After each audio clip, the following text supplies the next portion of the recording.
څوک په جیلونو کې پراتی او به طور خاص یو قیدی دی پکې 804 نمبر دی هغه ته دعا کوي عمران خان نوم یې دی دعا ورته وکړئ هغه د ډاک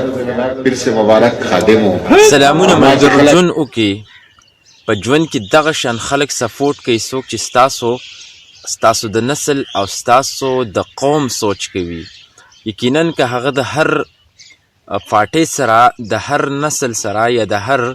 کمی صوبې سره تعلق ساتي د ملک د کم هیواد سره تعلق ساتي په دغه غرض نه چې د ستاسو رشته دار وي بلکې په دې غرض چې آیا د سوچ قومي دی او که نه دی آیا د خدمات قومي دي او که نه دي آیا د خدمات زما د نیکسټ جنریشن دپاره دي او که نه دي آیا د سوچ پازیټیو دی او که نه دی آیا په پاست ټینس کې د خپل قوم دپاره څه خدمات شته او که نشته که تاسو دغه سوچ وکړئ نو یقینا ستاسو لایف به ډېر زیات پازیټیو شي ځکه وایي چې تیروي خو ژوندون ځان دپاره هر څوک او ژوند هغه دی چې د بل دپاره تیر شي په خپلو بهترینو روجو کې بهترین میاشت د رمضان کې د خپل لیډر 804 په نوم